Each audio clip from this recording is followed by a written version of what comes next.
Très chers téléspectateurs de Moto TV, merci de renouveler votre confiance à la télévision communautaire. Voici à présent l'heure de vous informer.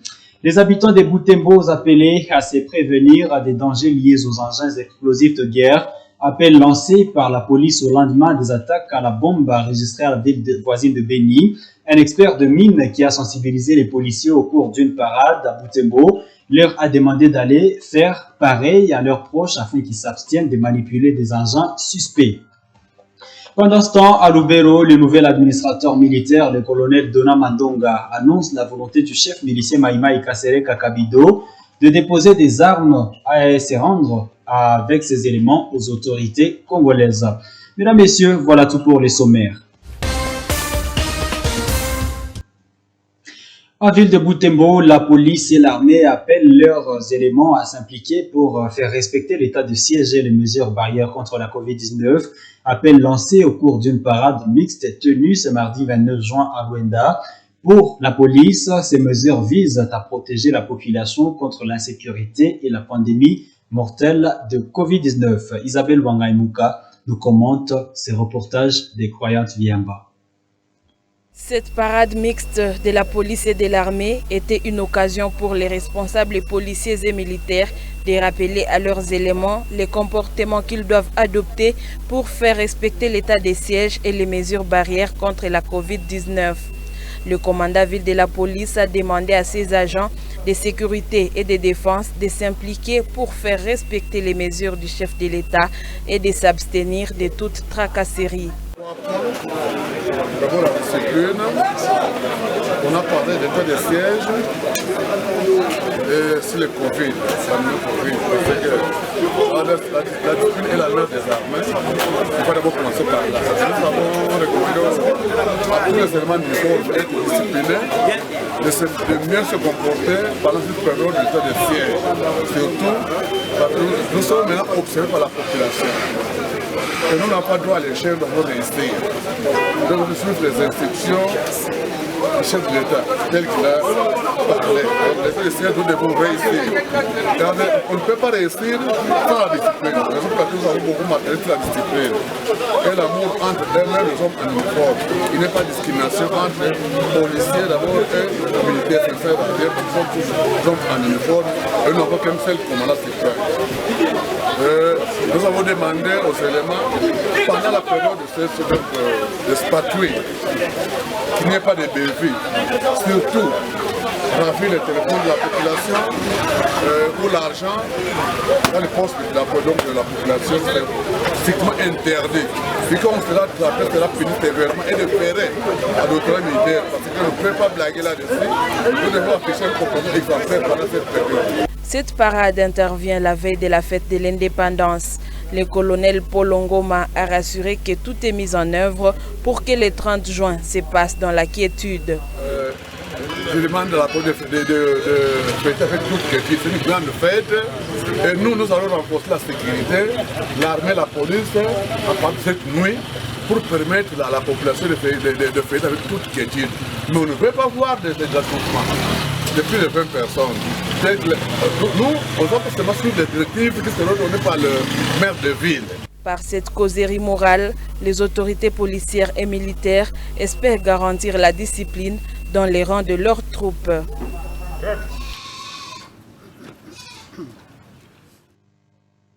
Nous l'avons dit dans le titre de cette édition, les habitants de Butembo appelaient à se prévenir des dangers liés aux engins explosifs de guerre. Appel lancé par la police au lendemain des attaques de la bombe enregistrée en ville de Beni voisine. Le commandant ville de la police a profité de la parade mixte PNC-FARDC pour faire venir un spécialiste de la lutte anti-mine, Norbert Kaindo Bukotsi, coordonnateur de l'ONG Action concrète pour la lutte anti-mine à Kolam en sigle de Beni, a sensibilisé les policiers et militaires sur les dangers liés aux engins explosifs de guerre. Il les a appelés à aller sensibiliser à leur tour les leurs sur l'abstinence à la manipulation des engins suspects. Suivez Norbert Kaindo Bukotsi dans ses propos recueillis par Croyante Viamba. Ça fait longtemps que nous sommes en train d'assister à des situations terribles de bombes artisanales que les inconnus sont en train d'utiliser dans les territoires de Beni. Alors c'est comme ça que, comme ça s'est passé, ça fait 2 jours dans la ville de Beni, je me suis dit non, il fallait peut-être aussi qu'on puisse sensibiliser la police ainsi que les FADC au niveau de Butembo. D'autant plus que Butembo c'est une ville voisine et puis sœur d'ailleurs de Beni. Nous pensons que si on sensibilisait la police et les FADC, et aussi à leur tour pour aussi aller sensibiliser la population, que la population soit à mesure de se comporter correctement devant les enjeux explosifs de guerre et donner les stratégies pour ce comportement correct devant les enjeux explosifs de guerre.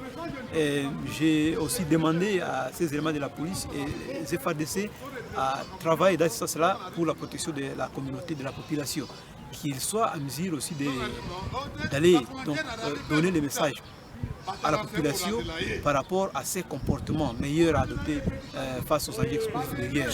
Où nous leur avons parlé de ne pas toucher aux enjeux explosifs de guerre, ne pas toucher à un objet qu'on n'a pas déposé quelque part, qui n'appartient pas à quelqu'un, ne pas toucher à des objets donc suspects qu'on ne comprend pas. Parce que surtout les bombes artisanales sont des objets par exemple, utilisé à la maison, je peux donner l'exemple des casseroles avec des fils pièges. Des fois, on peut aussi y mettre des bidons, des choses habituelles à la maison qui peuvent attracter quelqu'un afin d'aller toucher. Et quand vous touchez, ça permet à ce que donc, la bombe artisanale puisse être activée et causer des victimes. Des réactions ne cessent de tomber au lendemain des attaques à la bombe enregistrées le week-end dernier à ville de Beni. Achille Kapanga, notable de Beni et cadre de la Confédec, salue la souplesse affichée par les nouvelles autorités urbaines dans la prise en charge de la situation. Il appelle les autorités à renforcer la sécurité des lieux publics, notamment les marchés, églises et écoles, pour protéger les habitants contre d'éventuels incidents. Suivez-le. On a vu à Beni, dimanche, on allait encore assister à des catastrophes terribles. Mais là, nous disons que Dieu aime encore Beni. Et nous louons Dieu. En tout cas, Dieu, merci beaucoup, puisque tu as montré ta main aux affaires de Beni. Ça allait être des catastrophes terribles. Imaginez-vous quand une bombe éclate dans une église, combien de gens vont mourir? Les enfants, les vieillards, donc combien de monde allions-nous perdre? Comme cela ne suffisait pas, il y a un kamikaze qui est allé lui-même mourir, éclaté avec sa bombe au niveau de Beni, au niveau de l'étroc là-bas. Voilà pourquoi je souhaite remercier la lecture tacite militaire de notre maire, puisqu'il a directement songé à décréter un couvre-feu pour essayer un peu d'anéantir toutes ces irrégularités-là. Voilà au moins les effets aussi positifs de l'état de siège, puisqu'au moins une autorité militaire a une lecture automatique de la situation. Il a fait une lecture militaire et il a compris vite qu'il fallait décréter le couvre-feu. Et là, nous disons que ça ne suffit pas. Il faut maintenant entrer en profondeur pour chercher à dénicher tous ces gens qui font ça. Puisque là maintenant, les marchés, les autres lieux publics sont devenus dangereux. Voilà pourquoi je dis, nous, enfants de Beni, comprenons que nous sommes dans un état de guerre. Puisque quand les bombes commencent à éclater en plein milieu, en plein centre-ville, c'est qu'il y a déjà la guerre. Comportons-nous en conséquence. C'est dire quoi? Suivons les conseils que les autorités nous donnent, suivons les orientations que les autorités nous donnent, et surtout, ne faisons pas de cette situation de la blague. Non. Donc, quand vous avez constaté quelque chose qui ne va pas, il faut vite dénoncer pour permettre à l'autorité de prendre des dispositions. Mais si nous ne collaborons pas étroitement avec les autorités, ce sera très grave. Ces gens-là qui sont entrés, ils sont dans les milliers, ils sont avec les gens. Ils ne sont pas des extraterrestres, non. Certainement qu'il y a certaines personnes à Beni qui savaient que ces gens-là sont là, mais n'ont pas eu le courage de les dénoncer. Voilà pourquoi nous demandons à la population de dénoncer, parce que la bombe là qui allait éclater n'allait pas seulement tuer les autres personnes, mais aussi nous-mêmes attaquer les citoyens congolais, attaquer le peuple de Beni. Nos membres de famille en seraient aussi victimes. Entre-temps, à l'ouest de Béniville, le personnel soignant du centre hospitalier Mangango décrète un service minimum à partir de ce mardi 29 juin. Cela fait suite à l'enlèvement d'une infirmière prénommée Rachel la nuit de lundi 28 à ce mardi 29 juin par des inconnus. D'après notre source, ces ravisseurs vêtus, certains en civil et d'autres en tenue semblable à celle des policiers et porteurs d'armes à feu, ont fait leur incursion dans la structure sanitaire autour de 2 heures du matin. Ils ont enlevé 2 infirmiers avant de relâcher l'un. Delphin Mupanda, notre correspondant à Béni, revient sur cet incident.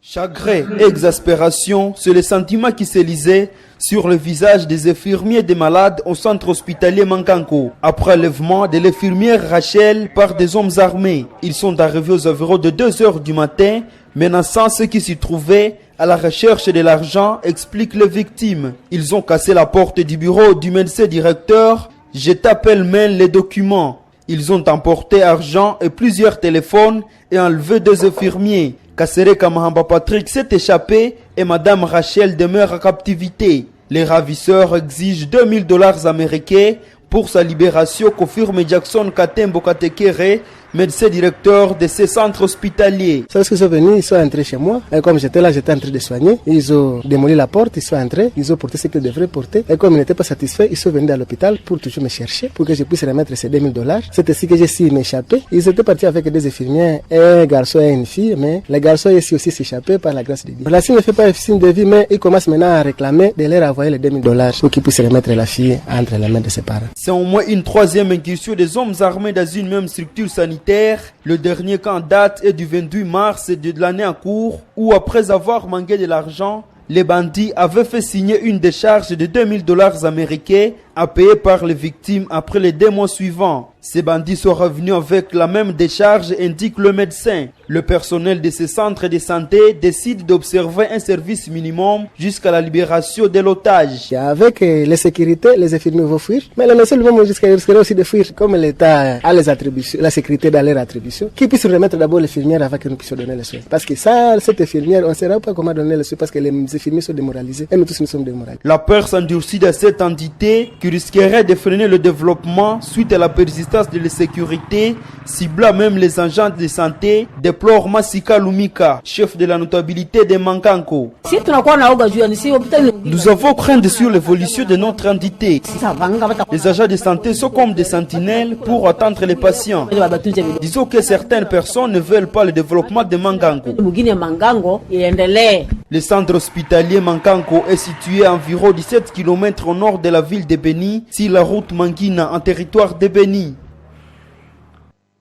Tournons-nous vers Lubero où le nouvel administrateur militaire, le colonel Dona Mandonga, annonce la volonté du chef milicier Maïmaï Kassereka Kabido de déposer les armes et se rendre avec ces éléments forts aux autorités congolaises. Kabido est le général autoproclamé des forces patriotiques populaires armées du peuple FPP-AP à sigle, une milice Maïmaï active dans plusieurs villages du sud de Lubero et dans d'autres situés à cheval avec le territoire voisin de Lualikale. L'administrateur de Lubero l'a rencontré le dimanche 27 juin dernier à Mboa-Vignoa, son quartier général. Robert Mwendera, notre correspondant à Lubero, était dans sa suite. Suivez ces reportages. L'administrateur militaire du territoire de Lubero, le colonel Dona, est dans une mission de service dans ce territoire. Il est accompagné du général Manchikala. Il va à la rencontre du chef rebelle de Maïmaï à FPP, le général Kabido Kassereka. La nouvelle autorité du territoire de Lubero concrétise la mission lui assignée pendant l'état de siège. Il veut mettre fin à la sécurité dans le territoire qu'il dirige. Le FPP, l'un des groupes armés actifs à Lubero, vient désormais de manifester sa volonté de déposer les armes.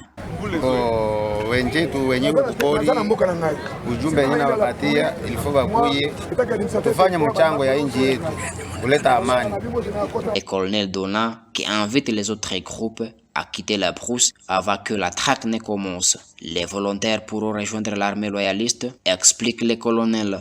Kama unapenda état de siège unapona.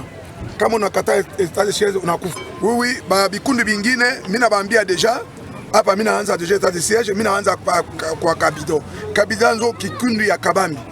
Hapa mina maliza na Kabido. Est-ce que kikundi ngoni itashimama mbele yangu iko?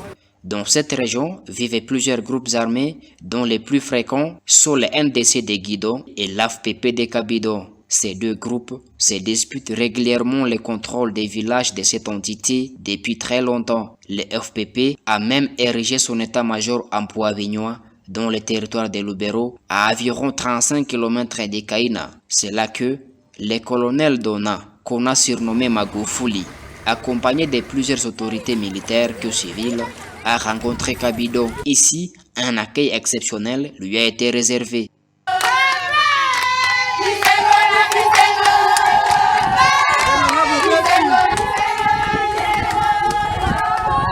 Cette volonté de déposer les armes a été saluée par la population d'Empoix-Vignois. Elles disent être prêtes à collaborer avec les autorités militaires pendant l'état de siège. Revenons à Butembo pour parler des conséquences de l'insécurité. Les déplacés des guerres vivantes au marché de Kisoko, quartier Muchanga, plaident pour la prise en charge scolaire de leurs enfants, dont nombreux n'étudient plus. Sur un total d'environ 120 enfants, seuls 70 sont inscrits dans des écoles de la place. Ces déplacés appellent les autorités à régulariser la gratuité de l'éducation pour faciliter la scolarisation de leurs enfants. Une des cadres du comité de ces déplacés s'est confiée à Moto TV lors d'une visite des enfants du club Moto Kids dans le cadre du mois de l'enfant africain le dimanche dernier, 27 juin dernier. Suivez-la dans ses propos.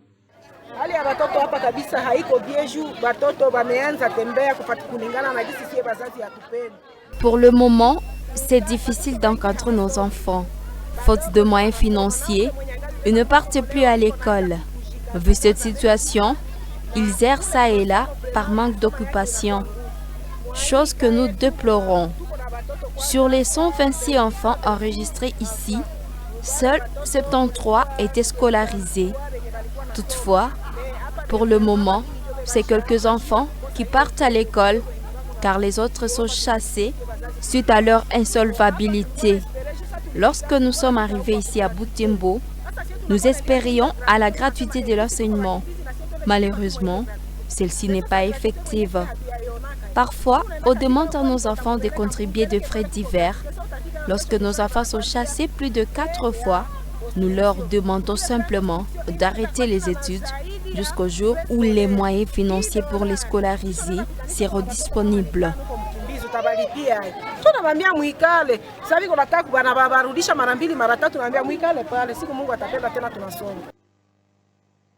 La grève du personnel soignant est déjà levée depuis une semaine. Ceux-ci réclamaient le paiement de leurs primes de risque et la valorisation de leur métier. Cette levée a été obtenue après que le gouvernement a promis d'aligner un nombre important des infirmiers dès le mois prochain, dès l'exercice budgétaire prochain. Comme conséquence des activités qui étaient affectées négativement par cette grève, ont repris par exemple leur cours normal. Suivez Vaki Okelo, secrétaire exécutif provincial de la solidarité syndicale des infirmiers du Congo. Il faut dire que la grève est décrétée depuis le 9 juin 2021, qui a été renouvelée 2 fois. Il faut dire que la deuxième reconduction n'est pas arrivée à la fin parce que avant que ces reconductions n'expirent, le gouvernement a rencontré les grévistes, qui sont les secrétaires généraux de nos syndicats au niveau de Kinshasa. Et ensemble, ils se sont mis d'accord, on a signé un protocole d'accord. Le gouvernement a accepté de mécaniser 5092 nouveaux agents à la prime des risques d'ici le mois de juillet de cette année, mais aussi a promis de créer un cadre permanent de dialogue par arrêté interministériel, parce que c'est le ministre du budget avec son vice-ministre et le vice-ministre de la santé qui ont eu à rencontrer les grévistes. Ils ont accepté qu'ils vont créer un cadre où on pourra se parler régulièrement pour qu'on discute certains problèmes ou bien que les gens entrent en grève intempestivement. Le message que nous laissons au gouvernement, c'est que nous voudrons que ce gouvernement puisse être respecté de son accord. L'accord qu'il a eu à signer avec les syndicats grévistes, s'il est respecté, nous pensons qu'on ne va plus reprendre la grève et la population ne sera plus victime de ces désordres. Donc il faut que le gouvernement soit responsable et se respecte en respectant cet accord qu'il vient de signer avec les syndicats. Merci à Roland Kakimoa qui a réalisé ces reportages. Mesdames et messieurs, c'est par cet élément que nous bouclons cette édition journal sur Moto TV. À vous tous et à vous tous qui l'avaient suivi, nous disons merci et bonne suite des temps. Au revoir.